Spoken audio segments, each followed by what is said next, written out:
Mayor Vico Soto na imbitahan bilang guest of honor sa isang event ng International Financial Organization. Yan ang pag-uusapan natin patungkol sa kinabibiliban, hinahangaan at pinakamahusay na punong lungsod sa buong bansa ngayong araw po. Pero bago yan mga kaparokya, kung bago lang po kayo sa aking channel, ay makikiusap po ako sa inyo mga kaparokya na pakisubscribe ang aking YouTube channel, pakilike and share nyo na rin nang sa gayon ay mas dumami pa pong makapanood ng mga ina-upload po nating video. Maraming salamat po sa inyo mga kaparokya. By the way, magpapakilala po muna ako sa inyo. Ako nga po pala si Mervin, the man behind Kaparokya TV. So yun nga po mga kaparokya, kamakailan ay naimbitahan nga po ang butihing Mayor Vico Soto bilang isang guest of honor at isa sa mga speaker sa naganap nga pong event ng isa sa international organization or International Financial Organization na ADB or Asian Development Bank, na kung saan ang tema po mga kaparokya, if I'm not mistaken, ay anti-corruption campaign. So yun nga po mga kaparokya, pag sinabing anti-corruption ay si Mayor Vico Soto na agad po ang unang iisipin ng nakararami, hindi lang po dito sa Pilipinas kundi even sa international.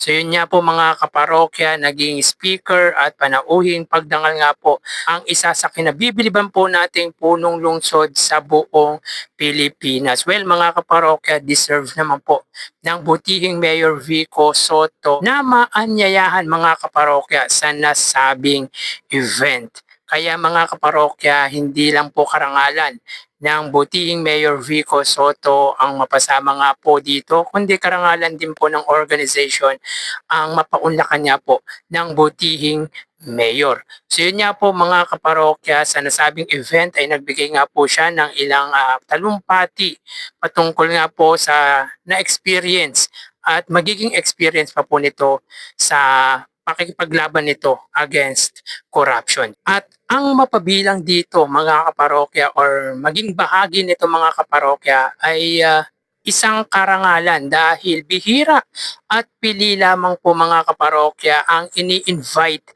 ng nasabing financial organization. Kung hindi po mataas na tao or malaki ang naiko-contribute financially at morally, ay hindi po basta-basta mapauunlakan sa nasabing event ng isang international organization na ADB. Deserve naman po ng butihing Mayor Vico Soto because when we say credibility ay si Mayor Vico Soto po kagad ang iisipin po natin, lalo na pag isang public servant ang pinag-uusapan. Malaki po kasi mga kaparokya ang na-contribute ng butihing Mayor Vico Soto, di lang po sa constituent nito sa lungsod po ng Pasig, even sa mga ibang politiko, dahil kahit papaano ay nai-impluwensyahan na po ng butihing Mayor Vico Soto yung ibang public servant or ibang politiko dahil sa ginawa nga po nito sa lungsod niya po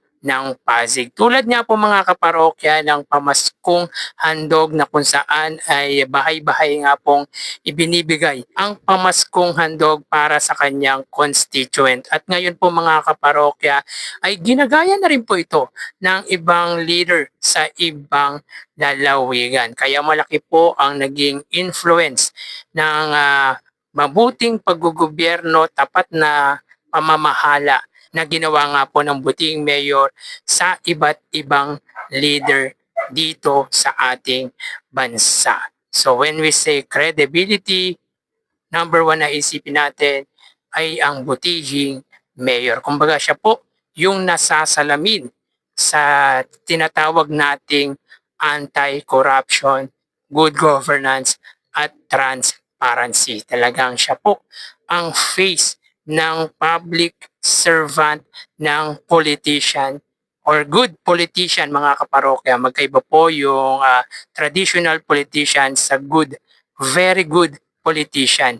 Si Mayor Vico Soto po yung very good politician na magiging example po natin. Dahilan kung bakit mga kaparokya, ang butihing Mayor Vico Soto ang siyang naging panauhing pagdangal sa nasabing event ng isang financial organization na ADB. At tulad ng sinabi po natin, bihira at pili lamang po ang pinaaanyayahan ng nasabing financial organization. Dahil again, kung hindi mataas at wala naman pong naiko-contribute ay hindi po maiimbitahan ng ADB Philippines. Meaning ay malaki po talaga ang naging contribution ng butihing Mayor Vico Soto dito sa ating bansa. Morally and spiritually. At even sa financial mga kaparokya, malaki ang naitulong ng butihing Mayor Vico Soto sa lungsod po ng Pasig dahil pang-apat na po sa mayayaman ang lungsod po ng Pasig at kung ano-ano pa nga pong benefits ang ibinibigay nito sa kanyang constituent. Kaya talagang karangalan para sa financial organization ang mapaunlakan ni Mayor Vico Soto. Meaning mga kaparokya, tiwala sila sa pinaglalaban at sa ginagawa nito sa ating bansa. Ang sugpuin, ang korupsyon na matagal na pong iniinda ng sambayan ng Filipino. Malaki po talaga kasi ang naging influence bilang isang politician or public servant dahil halos lahat nga po mga kaparokya ng politiko ay ginagaya na po ang estilo ng paggugobyerno nito. At ilan nga po sa nabanggit natin mga kaparokya ang siyang ginagaya ng ibang leader dito sa ating bansa. At kung meron man pong hihingan or hihingiin na advice ang ibang politiko ay number one na pupuntahan po nila ang butihing mayor. Marami na pong mga aspiring public servant or politician ang siyang humihingi ng advice sa butihing mayor. Kaya ang karangalan ni Mayor Vico Soto ay siyang karangalan din po ng mga Pasigueño. For sure, proud ang mga Pasigueño or yung mga constituent nito sa mga achievement, sa mga award na natatanggap ng butihing Mayor Vico Soto. Iba po talaga mga kaparokya ang may credibility. Iba po talaga yung pinagkakatiwalaan para maging speaker mga kaparokya sa iba't ibang programa tulad ng graduation na kamakailan nga po mga kaparokya. Naging guest of honor nga po sa graduation ng UP College of Nursing if I'm not mistaken ang butihing Mayor Vico Soto. So talagang malaki po kasi talaga ang tiwala na ibinibigay po sa kanya dahil siya po ay yung lead by example.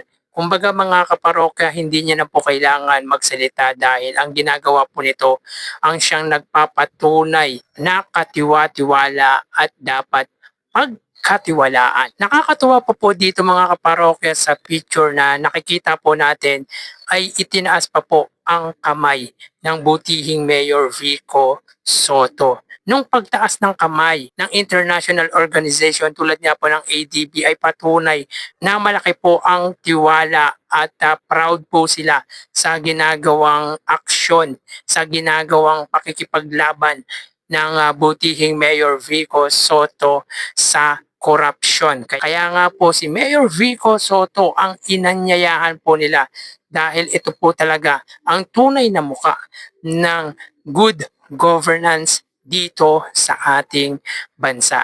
Nakakatuwa lang mga kaparokya dahil kinikilala po ang husay nito hindi lang po dito sa ating bansa, even sa iba pong bansa.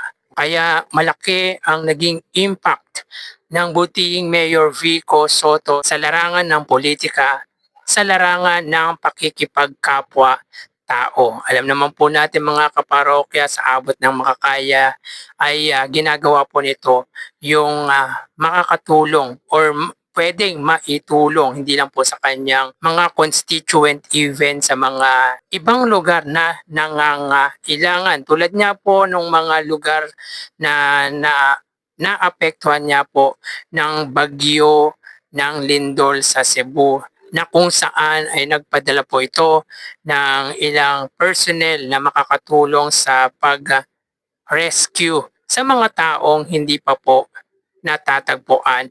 At hindi lang po rescue events, financial assistance ay nagbigay nga po ang pamalang lungsod ng Pasig. Kumbaga mga kaparokya, hindi lang po anti-corruption ang ipinaglalaban ng butihing mayor, kundi yung pakikipagkapwa-tao ng kanyang lalawigan sa ibang lalawigan. Kumbaga yung pakikisama mga kaparokya nandoon. Yung humanity mga kaparokya ay talagang pinaparamdam at pinapakita ng butihing mayor para maging isang halimbawa ng good politician at ng good governance. Ang mapaunlakan or ma-invite ang isang Mayor Vico Soto tulad ng international organization or international financial organization na ADB ay isang karangalan po sa kanila na paunlakan nga po ng butihing mayor. And at the same time, ganun din po ang pakiramdam ng butihing mayor. Dahil dito ay mas unti-unti pa pong pinapakilala ang mabuting paggogobyerno. Tulad niya po ng tema nito na anti-corruption campaign.